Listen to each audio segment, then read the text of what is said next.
दोस्तों नमस्कार। आज जिस विषय पे हम बात करने जा रहे हैं कि शिवलिंग पर हम अमूमन या सामान्यतः जल और बिलपत्र चढ़ाकर अभिषेक करते हैं, लेकिन इसके अलावा भी अन्य बहुत सारे द्रव्य हैं या पदार्थ हैं जिनको हम चढ़ाते हैं और उससे हम अभिषेक करते हैं।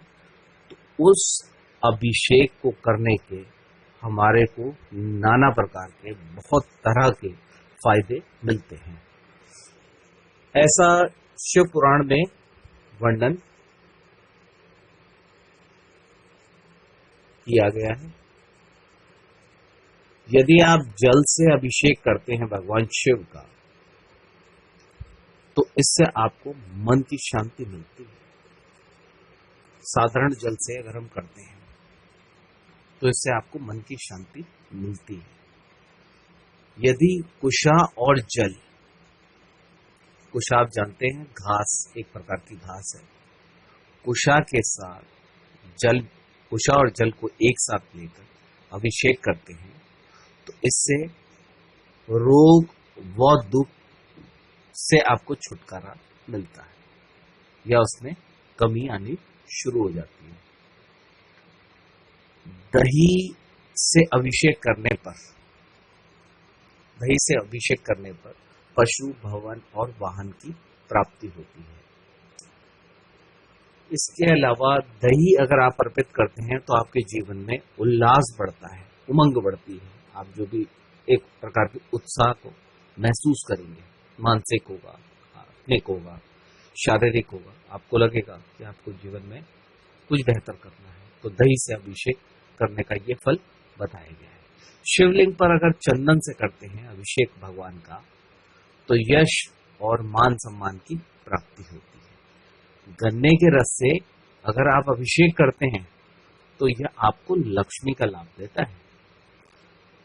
मधु यानी कि शहद से अभिषेक करने पर धन की वृद्धि, तीर्थों के जल जैसे गंगा जल, नर्मदा जल, इनसे अगर आप अभिषेक करते हैं तो आपको मोक्ष का लाभ यानी कि जन्म मृत्यु के बंधन से मुक्ति में आपका मार्ग प्रशस्त होगा, आगे खुल जाता है।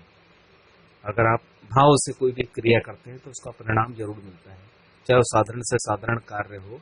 अगर वो भाव से किया जाता है तो उसका बल अलग है।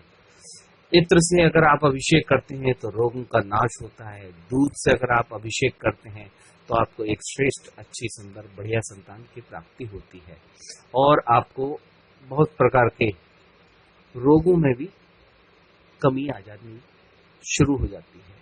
गंगा जल से अभिषेक करने पर अगर आपके शरीर में ताप की मात्रा रहती है, ज्वर, एक प्रकार का ज्वर, तो उसमें काफी शमन होता है।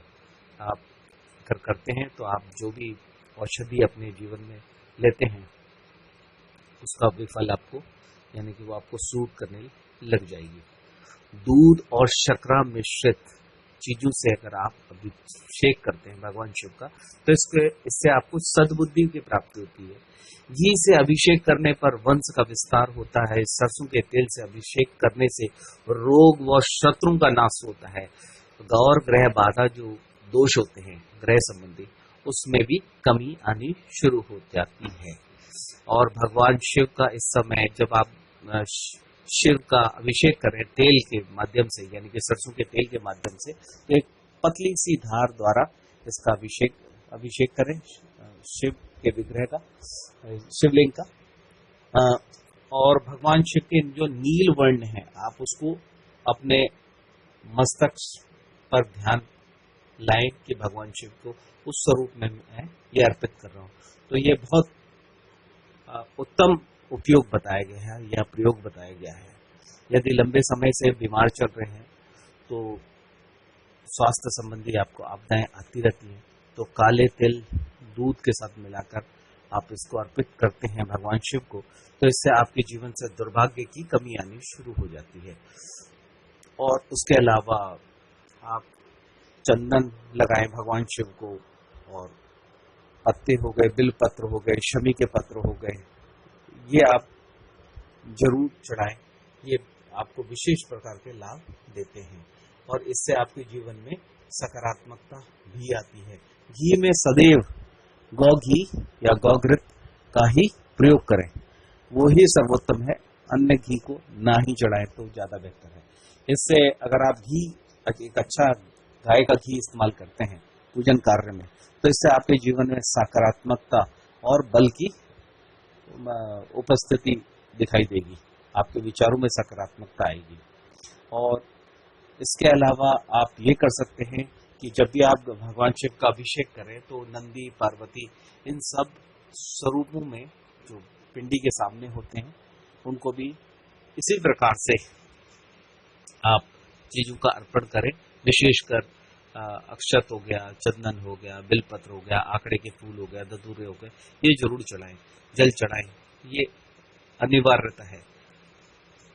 और शुद्ध शहद से भी आप अभिषेक करते हैं तो इससे आपको वाणी बड़ी मधुर होती है और पाप का क्षय होना शुरू हो जाता है। कच्चे चावल अगर चढ़ाते हैं तो आपको धन संपत्ति मिलती है। और जौ चढ़ाने से, यदि आप जौ चढ़ाते हैं तो आपके जीवन में जो लगातार परेशानियां आ रही हैं, व्यवधान आ रहे हैं, ये दूर होने शुरू हो जाते हैं। गेहूं चढ़ाते हैं तो ये अच्छी संतान प्राप्ति में आपका सहयोग मिलता है प्रभु की कृपा से। तो चीनी चढ़ाते हैं तो चीनी और दूध को एक साथ मिला के चढ़ाते हैं, शकरा, तो इससे बच्चों का मस्तिष्क श्रेष्ठ होता है। गन्ने का रस चढ़ाते हैं, संसारिक सुख देता है या आनंद देता है। गंगा जल चढ़ाते हैं तो वो आपको मोक्ष का मार्ग खोलता है। और शमी के पत्ते अगर आप चढ़ाते हैं तो इससे आपके दुखों का नाश होता है और मुक्ति का मार्ग प्रशस्त होता है। केसर की अगर आप छोटी सी कली भी अगर चढ़ाते हैं, केसर बहुत महंगा है, छोटी सी कली यदि आप दूध में मिला के चढ़ाते हैं तो सौभाग्य का वर्धक बनता है। तो मैं आशा करता हूं कि ये सब जानकारी आपके लिए उपयोगी सिद्ध हो और आपको मेरे द्वारा दी गई जानकारी अच्छी लगी तो आप इसको प्लीज शेयर, लाइक और सब्सक्राइब जरूर करें। बहुत बहुत धन्यवाद आप सबका।